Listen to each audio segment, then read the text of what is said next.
Thanks for the opportunity to give this presentation a part of our work.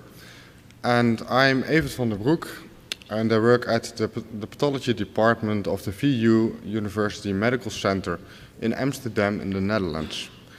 And my supervisors are Gerrit Meijer and Raymond Feyneman. And this presentation is about structural variant detection in colorectal cancer. And this project is supported by CTMM projects that stands for Center for Translational and Molecular Medicine, and by the Cancer Center Amsterdam, VUMC CCA. Colorectal cancer is a major healthcare problem with an incidence worldwide of 1.2 million patients each year, and the incidence in the US is almost 150,000 patients. And there is an inverse relation between the stage of the disease and the survival rates. And in total, approximately 40% of all colorectal cancer patients will die due to metastatic colorectal cancer. In our group, we are focusing on biomarker discovery. And this is a picture of an adenoma to carcinoma progression. And we need diagnostic biomarkers for early colorectal cancer detection, and we need prognostic biomarkers and predictive biomarkers. And I will focus on the prognostic biomarkers. 85% of all colorectal cancers exhibit chromosomal instability, resulting in gains and losses of chromosomal segments. And this is a sky plot spectrokaryotyping of a high abundant colorectal cancer cell line. And you can clearly see both the numerical and the structural variants in this plot. And I will show you, for example, chromosome 2, in which are more pieces of chromosomes, pieces of DNA present in this tumor than what you expect in a normal situation. And there is a translocation between chromosome 10, this is chromosome 10, and chromosome 23. So the red part belongs to chromosome 10.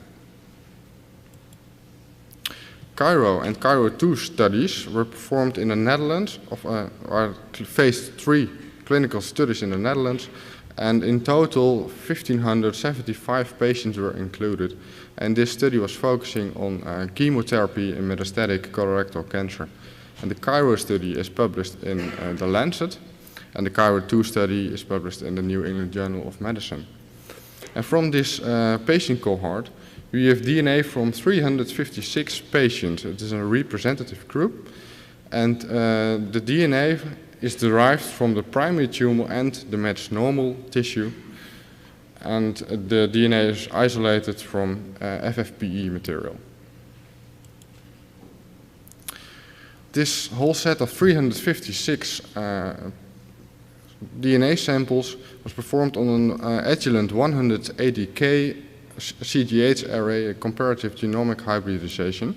And after segmentation and calling, we are able to find the copy number changes, the numerical aberrations. And I will explain this in the next few slides. This is a profile of a tumor. And on the y-axis, you can see the log-2 ratio of the tumor DNA compared to the normal DNA. And on the x-axis are all the chromosomes, and each black dot represents a probe. And the colored lines are the segment values. And we use the CTH call package to define the gains and the losses, and the green parts mean that there is a gain in the tumor compared to normal, and the red that there is a loss. So this is the aim of my project, to identify the recurrent somatic structural genomic variants that cause colorectal cancer. So we used the CGH profiles from these large cohort of 356 Cairo samples, and after segmentation we identified the breakpoints and merged the breakpoints per gene. And we ended up with a list of candidates, genes, potentially involved in structural variants. And this is the CGH plot again. And the definition of a breakpoint is here. The breakpoints are defined by the start position of the first probe of each segment, and that suggests an underlying chromosomal break that could disrupt the normal architecture and the normal function of a gene. And we found in total 5,737 genes with one or more breakpoints, and 482 genes, or our candidate genes, are identified with a recurrent breakpoint with a false discovery rate less than 0.1. And here are in this bar graph the 50 most affected candidate genes, and on the y-axis the amount of affected samples in ARIS-CDH. And macro-D2 is the gene that is most prominent. It is present in about 40% of all samples. And we have clinical data available, so we asked the question whether this have an effect on survival. And this is a Kaplan-Meier plot, and the red line represents the samples lacking a breakpoint in macro-D2, and the blue line are the patients with a breakpoint in macro-D2. So we have our candidate list, but there are some important limitations using ARIS-CDH data. And the first is about the probe density. So the average distance between the probes is 70 kb, so the breakpoint location is only an estimation. And we don't have insight in the structure of the DNA, so we don't know which part stitched to what, and all copy number neutral events will be missed, the balanced events. So we need candidate validation, and next generation sequencing can help us with these problems.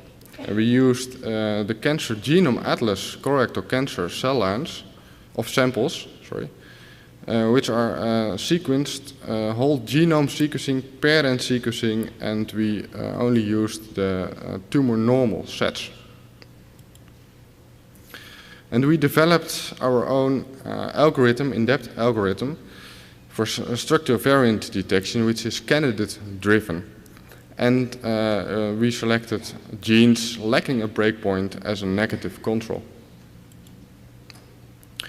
And our algorithm is mainly based on a read pair approach. And the criteria for discordance are listed here. It's based on the location of the reads, the bridge length, and the orientation of the reads. And these are the discordant pair types.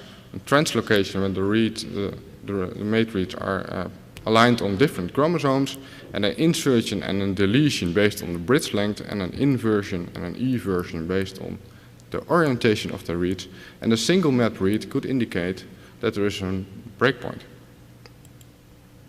And we combined this read pair approach with a read depth analysis, and we defined the breakpoint location using the soft clipped part and the matched part of the reads. And at least we determined the tumor specific events. And this is an example of a translocation, macro-D2. The colored reads indicate the translocation DPs, and here you can see the fusion partner, and an additional evidence is that there is a clear breakpoint in both parts of the event, in the gene itself and in the fusion gene. And overlapping reads with the same DP type were grouped together, and the distribution is in this pie chart, and the biggest part of all DP groups are the deletions, and these are the eversions, the inversions, the insertions, and 8% of all DPs are translocation. This is the data over all samples, over all the candidates. And this is preliminary data. And I will focus in this presentation on translocation.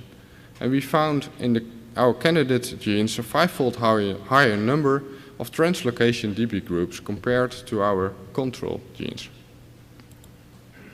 And this is the distribution of the translocation DP groups, that is on the y-axis, over all the candidate genes on the x-axis, and focusing on, zooming in on the first 20, we see that macro-D2 is again the most prominent one.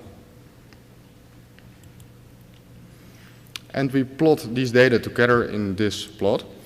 On the y-axis, the frequency of the translocation DP groups, and on the x-axis, the frequency of affected samples in RHCTH breakpoint analysis.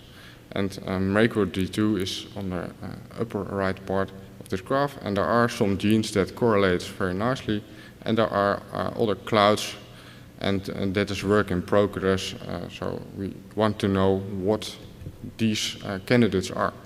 These are all the candidate genes. To conclude, we identified 482 candidate genes with recurrent breakpoints in a cohort of 356 colorectal cancer samples based on RHCTH breakpoint analysis. And the TCGHs provide an essential colorectal cancer reference data set to validate our candidate genes, to validate the structural variants in the candidate breakpoints. And identification of breakpoints based on RHCTH is correlated with structural variant detection in TCGH data. And further studies will be performed to investigate clinical and functional significance of validated candidate genes. Thanks. That was my presentation.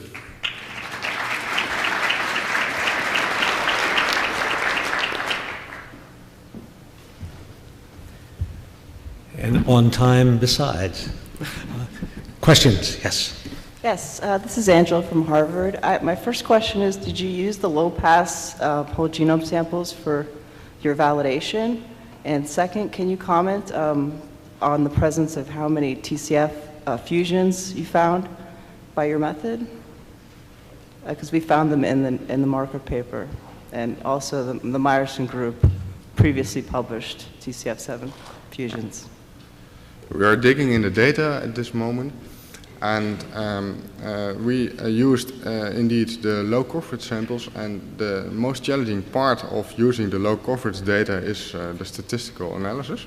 Right. And that is one of the problems. So we try to find the recurrent events over the whole sample set.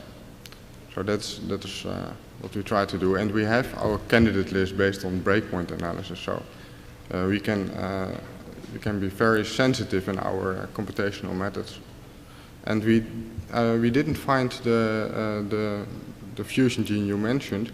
We only have the 3 high coverage samples, so I don't know if one of the samples should harbor this fusion gene.